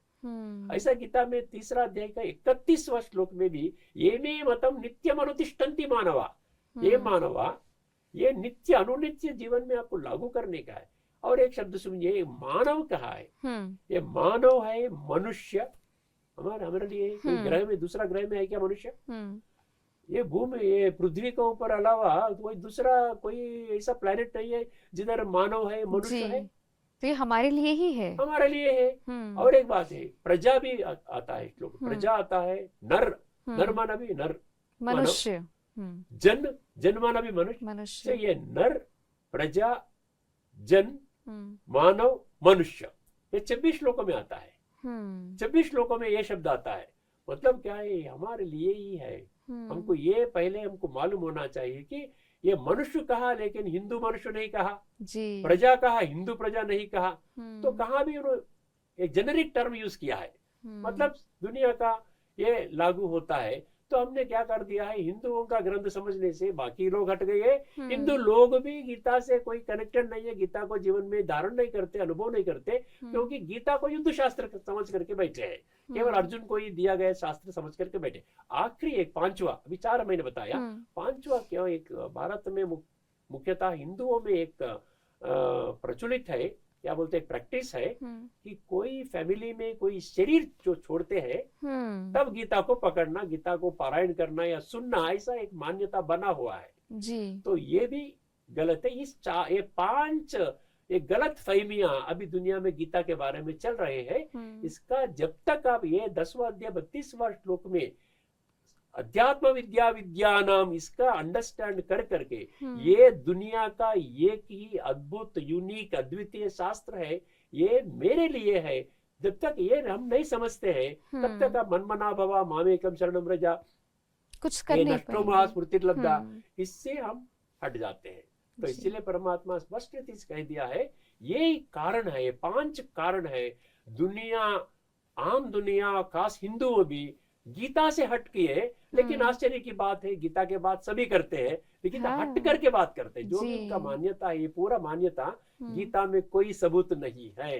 हमने बताया है ना, सुरुन मित्रार उदासीन, सभी से समान भाव, द्वेष नहीं रहना, तो काम विकार रहना, क्रोध विकार रहना, अहंकार नहीं रहना, ये इसको छोड़ के युद्ध कैसा हो सकता है जी? बिल्कुल नहीं हो सकता। शांति पूर्वक लोग हंसते, युद्ध कोई नहीं करेगा, कोई अहंकार से कहे, क्रोध से कहे, उसको मारो, ये मारो, उसको ये हथियार से मारो, ऐसा होना चाहिए। तो युद्ध शास्त्र का डिस्कशन नहीं हुआ है, और आत्मज्ञान है, परमात्मा ज्ञान है, राजयोग का ज्ञान है, संस्कार परिवर्तन का ज्ञान है। कैसा आपका अंदर आत्मा में जो भरा हुआ है, आपका जो कर्म करते हैं, ये पूरा बुरा कर्म, पाप कर्म, दुष्ट कर्म, भ्रष्ट कर्म करते आए हैं जाने अनजाने, तो इसका नतीजे में आत्मा में बुरे संस्कार, उसी को गीता कहता है तमो प्रधान संस्कार।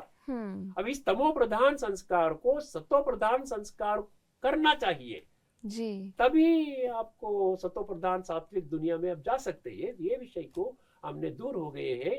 ये पूरा बहुत पैराडॉक्स कह सकते हैं, विपरीत क्या बोलते हैं, विपरीत ये अंडरस्टैंडिंग है। गीता को सभी जानते हैं लेकिन गीता का राज को ना जानने से गीता से हट गए हैं, क्योंकि उसको भौतिक शास्त्र हमने माने हैं, आध्यात्मिक शास्त्र का विषय को किसी को भी नहीं मालूम है। भाई जी, अभी अभी आपने हमें बताया कि ये गीता शास्त्र धार्मिक ज्ञान नहीं है, ये आध्यात्मिक ज्ञान पे बेस्ड है। तो ये आध्यात्मिक ज्ञान क्या है, इसके बारे में हमें थोड़ा बताइए।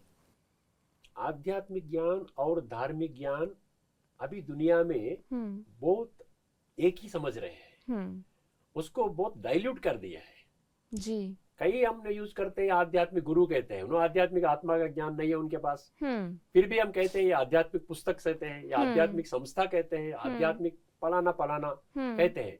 लेकिन जब जब आध्यात्मिक शब्द आप यूज करते हैं उसी में आत्मा शब्द है जी। आध्यात्म आद्या आत्मा, सो आत्मा का मूल स्वरूप में जाना है। आध्यात्मा माना क्या, आत्मा अभी तो एंडिंग स्टेज में पूरा तमो प्रधान स्थिति में आ गया, उनका संस्कार पूरा काला हो गया है। तमो प्रधान माना पूरा रस्टेड आयरन, मैंने कहा ना जी जी। वैसा स्थिति में आ गया है। इसको मूल स्वरूप में ले जाने वाला ज्ञान जो आध्यात्मिक कहते हैं, स्पिरिचुअल नॉलेज हम इंग्लिश में कहते हैं। स्पिरिचुअल नॉलेज माना क्या है, स्पिरिट का नॉलेज जी, नॉलेज ऑफ द स्पिरिट। फिर स्पिरिट को हमने आपने नहीं जाना तो फिर क्या जाना है। भगवत गीता स्पिरिचुअल नॉलेज है। आप स्पिरिचुअल शब्द भी यूज करते हैं, आध्यात्मिक शब्द भी यूज करते हैं। आध्यात्मिक संस्थाएं भी कई संस्थाएं आध्यात्मिक संस्था नाम पर चल रहा है, लेकिन कोई भी ऐसा संस्था नहीं है जिसमें आध्यात्मिक ज्ञान सिखाया जाता है। आपने पूछा है आध्यात्मिक ज्ञान क्या है। आध्यात्मिक ज्ञान में 4 मुख्य विषय होते हैं आध्यात्मिक ज्ञान में। पहले मैंने कहा है मैं कौन हूँ, मैंने ये विनाशी शरीर हूँ या अविनाशी आत्मा हूँ, ये स्पष्टता हमको मिलता है। मैं अविनाशी चैतन्य शक्ति आत्मा हूँ, ये विषय खुद को जानना नंबर 1। और दूसरे विषय है, सभी कहते हैं त्वमेव माता च पिता त्वमेव, हेवनली गॉड फादर, एक ओंकार, अल्लाह अकबर, ऐसा करते दुनिया वाले सभी यही कहते हैं कि भगवान एक ही है जी। कोई ऐसा नहीं, कोई धर्म वाला ऐसा नहीं कहता है कि भगवान 2 है या 10 है, ऐसा नहीं कहता है। मैं जो मानता हूँ वही भगवान दुनिया का भगवान है। जैसा क्रिश्चियंस लोग मानते हैं दुनिया का भगवान जीसस क्रिस्ट है, ऐसा बोलते हैं अल्लाह दुनिया का भगवान है, ऐसा मानते हैं। लेकिन परमात्मा क्या कहता है, मुझे कोई पहचाना नहीं है। क्यों कहा ऐसा? जब आप कहते हैं मैं जान लिया हूँ, दुनिया मानते हैं कि गीता का भगवान कौन है या भगवान का क्या है, सभी बोलते हैं हमने जाना है। लेकिन परमात्मा उसको क्या कहता है गीता में 7वां अध्याय 3रा श्लोक और 7वां अध्याय वही अध्याय का 26वां श्लोक, 2 श्लोक का जिक्र करना बहुत बहुत इंपॉर्टेंट है। 7वां अध्याय 3रा श्लोक में कहता है मनुष्याणाम सहस्रेषु कश्चित् यतति सिद्धये यतताम विसिद्धानां कश्चिन् माम वेति तत्वतः। इसका मीनिंग बहुत इजी है। हजारों मनुष्यों में एक ही मुझको प्राप्त करने के लिए, उस ज्ञान को प्राप्त करने के लिए प्रयास करता है जी। प्रयास माने effort, he will make efforts to understand the knowledge which reveals the true introduction of God। और ऐसा प्रयास करने वाले अनेकों में मुझको एक ही पहचानता है, मैं कैसा हूँ, मेरा वास्तविक स्वरूप क्या है, मेरा नाम रूप देश काल गुण कर्तव्य संबंध एक ही पहचानता है। तो परमात्मा ने क्यों कहा ऐसा? दुनिया कहते हैं गीता का भगवान हमको मालूम है, फिर परमात्मा कहते हैं मुझे थोड़े लोग मिनिस्क्यूल ग्रुप कहते हैं या माइनॉरिटी ग्रुप कहते हैं वही मुझे जाना है। तो इसको कनेक्ट करना चाहिए ना, कॉन्ट्रडिक्ट हो गया। आप कहते हैं जान लिया, परमात्मा कहते मुझे कोई नहीं जाना। और इसके अलावा 7वां अध्याय 26वां श्लोक बहुत बहुत महत्वपूर्ण श्लोक है। वेदाहम समतीतानि वर्तमानानि च अर्जुन भविष्यानि च भूतानि माम तो वेद न कश्चन। इसमें बहुत जबरदस्त ये संदेश परमात्मा ने दे रहा है। वेदा माना जानना, अहम माना मैं क्या जाना है। वेदाहम समतीतानि, समतीतानि माना सर्व 850 करोड़ जो भी मनुष्य इधर है, इसका पास्ट क्या है, पास्ट लाइफ क्या है, मैं जानता हूँ। वेदा अहम समतीतानि। नेक्स्ट क्या है, वर्तमानानि च अर्जुन च। अभी भविष्य, अभी वर्तमान समय में ये 850 करोड़ मनुष्य जो मेरा बच्चे हैं, कैसा कैसा स्थिति में उन काम जिंदगी जी रहे हैं, मुझे जानता हूँ। वेदाहं समतीतानि वर्तमानानि च अर्जुन भविष्यानि च भूतानि। भूतानि माना मनुष्य। जी। जब जब आता सर्वभूतानि आता तो 850 करोड़ मनुष्य। हम्म उन्होंने ये जिक्र नहीं किया हिंदू भूतानि या क्रिश्चियन भूतान नहीं किया। तो भूतानि माना समस्त मानवता को मानवता। मैं जानता हूँ। उनका भूता माना पास्ट, वर्तमान माना प्रेजेंट हम्म और भविष्य माना फ्यूचर। ये तीनों को मैं जानता हूँ। लेकिन अफसोस की बात है, भगवान खुद कह रहा है माम तो वेद न कश्चना। कश्चना माना कोई एक व्यक्ति भी मेरे को नहीं जानता है। माम तो वेद ना वेदा। ना वेदा माना मुझे कोई पहचानता नहीं है। मैं कैसा हूँ, क्या है, मैं क्या कर रहा हूँ, कहाँ हूँ, मुझे कैसा कनेक्ट करना, मुझे कोई नहीं जानता। तो इसका अर्थ क्या है, मैं आध्यात्मिक अंडरस्टैंडिंग, आध्यात्मिक दृष्टिकोण से जब तक हम समझने का प्रयास नहीं करते हैं तब तक आप आत्मा ज्ञान और परमात्मा ज्ञान को नहीं समझते हैं। और तीसरे विचार कहा ना, 4 विषय को आध्यात्मिक ज्ञान समझ बोलते हैं। और तीसरे विषय है आत्मा परमात्मा को कह दिया है। तीसरे विषय है एक काल चक्र का ज्ञान। सृष्टि चक्र कहते हैं, काल चक्र कहते हैं, वर्ल्ड ड्रामा व्हील कहते हैं। एक काल चक्र ऐसा भी भक्ति मार्ग में भी चलता है, काल चक्र ऐसा है। एक काल चक्र में सत्य त्रेता द्वापर कली नामक 4 युगों को काल चक्र जो होता है, इसमें आत्माएं कौन सा युग में कौन से आत्माएं आते हैं, सत्ययुग में कौन आते हैं, त्रेता में कौन आते हैं, द्वापर में कौन आते हैं, कलयुग में कौन आते हैं, इसका जानकारी भी किसी को भी नहीं है। तो आत्माएं कैसा इसमें कालचक्र में फिरते हैं, एक शरीर लेकर के दूसरा शरीर छोड़ते लेते ऐसा कैसा घूमते हैं। और परमात्मा इस कालचक्र में कब आता है जी। यदा यदा ही धर्मस्या में कह दिया है, भगवान मैं आता हूँ, धर्म स्थापनार्थ आता हूँ, दुनिया को परिवर्तन करने के लिए मैं आता हूँ। इसमें कोई शक नहीं है। भक्ति वाले भी पढ़ते, ये हम बोलने से हाँ हाँ बोलते हैं, कोई इनकार करने वाला कोई भी नहीं है। धर्म संस्थापनार्थाय संभवामि, I am going to come to re-establish a new world. इसका पर्पस में मैं आता हूँ, कोई दूसरा कोई काम नहीं मैं नहीं करता हूँ। आज ही मैं यहाँ की डिस्कशन कर रहा था कि परमात्मा का एक ही है, पतित मनुष्यों को पावन बनाने के लिए आता। देहाभिमानी में फंसे हुए लोगों को आत्माभिमानी स्थिति में लाने के लिए अलावा कोई दूसरा काम परमात्मा नहीं कहता, क्योंकि इस कार्य से ही अभी सत्तो तमो प्रधान संसार सत्तो प्रधान बन सकता है। तो ये तीसरा विषय है। तीसरा विषय कालचक्र का ज्ञान, आत्मा ज्ञान, परमात्मा के ज्ञान, कालचक्र का ज्ञान। और चौथे विषय कर्मों का गुह्य गति। आजकल की दुनिया में कर्म पूरा बिगड़ गया है। कोई हर एक व्यक्ति जो भक्ति में टॉप है वो भी गलत काम से बच रहा नहीं है। उन्होंने भी गैर कानूनी काम करता, स्मगलिंग करता, लूटिंग करता, मिलावट करता, वो करता, ये करता, चीटिंग करता, लूटिंग कर रहा है। क्यों कर्मों का गुह्य गति जो गीता में इतना स्पष्टता से परमात्मा ने कह दिया है, जो आप कर्म अच्छा कर्म करता है आपका संस्कार अच्छा बनता है, बुरा कर्म करता है, बुरा सोच करता है, बुरे बात करता है, किसी को दुख पहुंचाता है, आपका आत्मा बुरा हो जाता है। तो इससे संस्कार आपका बिगड़ गया है। इस संस्कार को बनाने के लिए मैं आया हूँ। आपको जो अब हम समझते हैं मैं स्मगलिंग कर रहा हूँ, आपको मैं 10 करोड़ मेरे को मिल गया तो 1 करोड़ का आपको मैं गिफ्ट दे देता हूँ, ऐसा बोले तो भगवान को भी हमने ये लालच दिया, भगवान को भी हमने एक करप्ट जैसा बना दिया। ऐसा नहीं हो सकता, सच्चाई नहीं है, सच्चाई से दूर है। परमात्मा यही कहता है कर्मों का गुह्य गति जानो, तब आप कर्म को श्रेष्ठ कर्म कर सकते हैं। जो कर्म परमात्मा का धर्म संस्थापना ये कर्तव्य जो है ना, वही कर्म को परमात्मा ने बहुत ऊंची दर्जा देता है। ऊंची कर्म जो होता है परमात्मा का धर्म स्थापना कर्तव्य में हमको समर्थन देने वाले कर्म करना चाहिए। तब ये राज पूरा गीता में है। ये कर्मों का गुह्य गति चौथे विषय। ये 4 विषय आत्मा, परमात्मा, सृष्टि चक्र का ज्ञान और कर्मों का गुह्य गति, ये 4 विषय को जो जानता है उसी को कहते हैं आध्यात्मिक ज्ञानी। अच्छा, नहीं तो हम धार्मिक ज्ञानी तो क्या होता है, उसमें अनुभव करने की बात ही नहीं आता। केवल जो बड़े लोग बोलते हैं हमने सुना है, बस वो इसी को क्वेश्चन भी नहीं कर सकते, कोई प्रश्न नहीं उठ सकते। जो बड़े लोग कहे हैं, प्रवचनकारों विशिष्ट व्यक्ति कहे हैं, तो उसको हाँ हाँ करके हमको जीवन जिताना। उसमें क्या होता है, केवल पठन या पढ़ना, पारायण या गाना, श्रवण माना प्रवचन सुनना, इतना ही काफी है स्वर्ग में जाने के लिए। इसका ये गलत फहमी है, ये चल रहा है। ये मुख्यतः धार्मिकता, आध्यात्मिकता का ये अंडरस्टैंडिंग है, ये भेद है। जैसे आपने कहा कि हम सिर्फ पढ़ रहे हैं, सुन रहे हैं, गा रहे हैं और सोचते हैं हम स्वर्ग में चले जाएंगे, लेकिन जो इम्प्लीमेंटेशन वाला पार्ट है, उसको धारण करना, वो शायद हमने कहीं ना कहीं मिस कर दिया है। क्योंकि जैसे आपने बताया, हम भूल गए कि मैं कौन हूँ। आत्मा नहीं पता, परमात्मा नहीं पता। तो अगर मुझे इसके बारे में और जानना है कि आत्मा क्या है, परमात्मा क्या है, काल चक्र क्या है, कर्मों की गुह गति क्या है, तो ये मैं कैसे जान सकता हूँ? मैं जान सकते हैं बहुत। अभी परमात्मा ने इस धरती पर आ चुका है, हम्म। ये मुख्य विषय है। कोई मानो नहीं मानो, ये तो सत्य है कि भगवान इस धरती पर आ करके हम्म। जैसा उनका वादा किया है, हम्म। चारवां अध्याय का 7 और 8, हम्म। क्या क्या है? जब जब धर्म का ग्लानि होता है, अधर्म उत्थानवस्थ स्थिति में पहुंचता है, हम्म। तब मैं खुद आता हूं। मैं खुद क्यों बोला उन्होंने?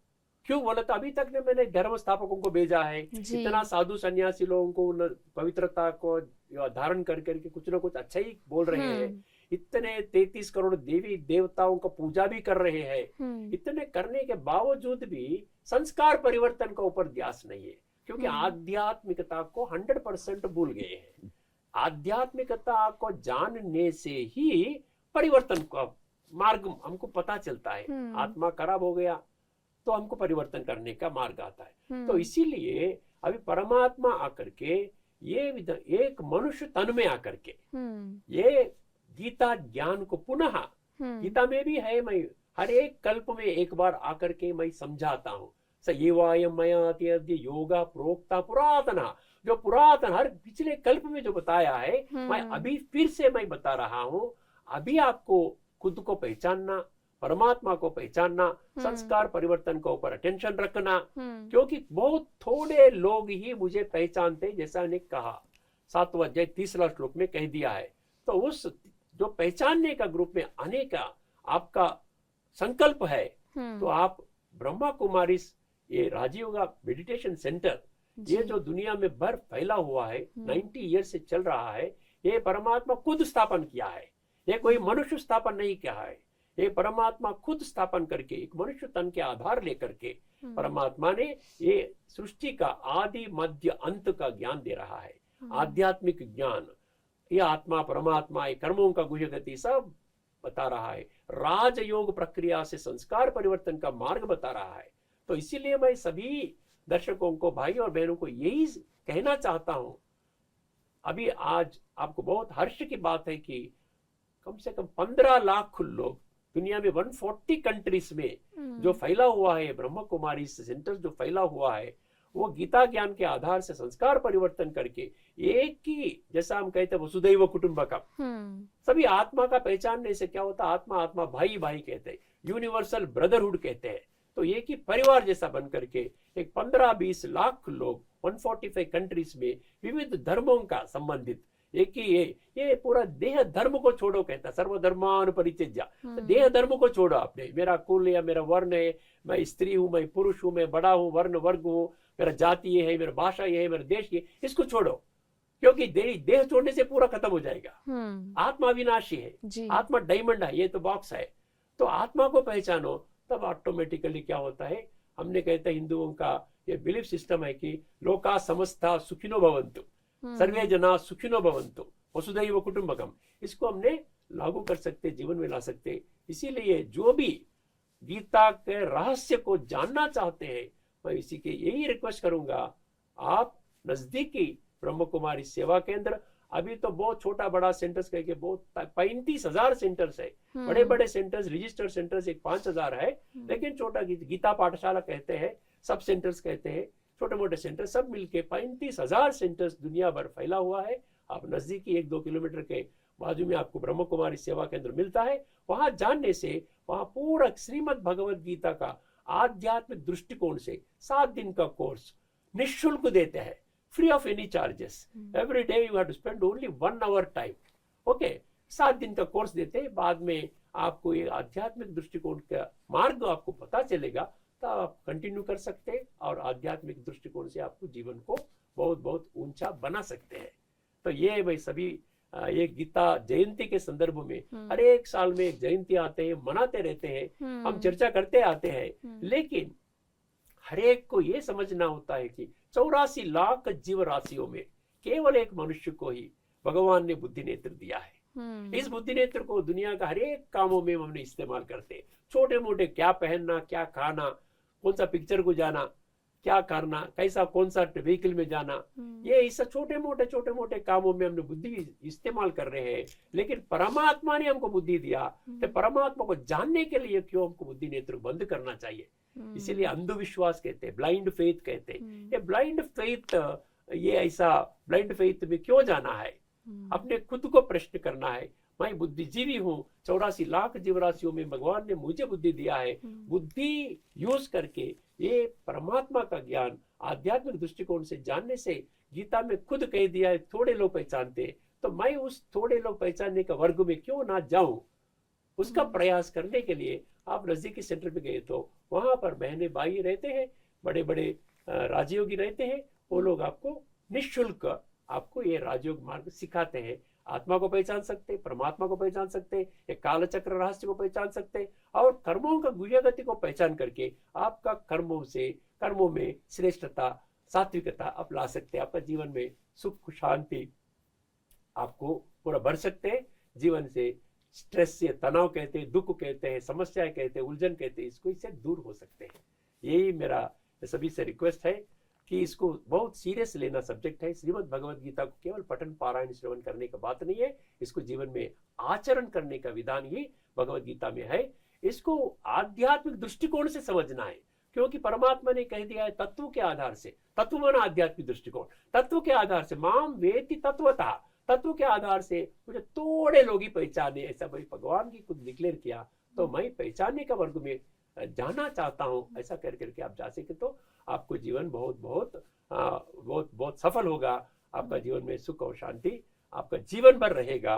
और परमात्मा पहचानने से आत्मा का ये राजयोग के माध्यम से संस्कार परिवर्तन होगा, और आने का अति जल्द से जल्द परमात्मा ने काल चक्र का अंतिम समय कह रहा है, और आने का नई दुनिया जो सत्युग स्थापना हो रहा है, जल्दी से जल्दी सत्युग स्थापना हो रहा है, उस सत्युग में जाने के लिए आपका क्वालिफिकेशन यही है, आपका संस्कार सात्विक होना चाहिए।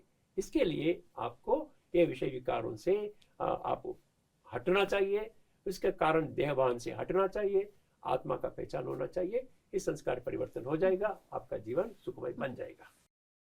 थैंक यू सो मच भाई जी, अपना इतना वैल्यूएबल टाइम हमें देने के लिए। और आज गीता जयंती के इस शुभ अवसर पर हमने गीता के जिन रहस्यों को जाना है कि कैसे ये एक युद्ध शास्त्र नहीं, ये एक योग शास्त्र है, ये एक आध्यात्मिक शास्त्र है। कैसे परमात्मा ने खुद भगवानुवाच जिसे हम कहते हैं, गीता का उच्चारण किया है। कैसे 5 विकारों से हम अधम गति को पाते गए, कैसे हम भूल गए कि आत्मा क्या है, परमात्मा क्या है। तो आज गीता जयंती के इस शुभ अवसर पर जो गीता के ये रहस्य हमने जाने, ये हमारे लिए बहुत ही फॉर्च्यून की बात है, ये हमारे लिए बहुत ही कल्याणकारी बात है।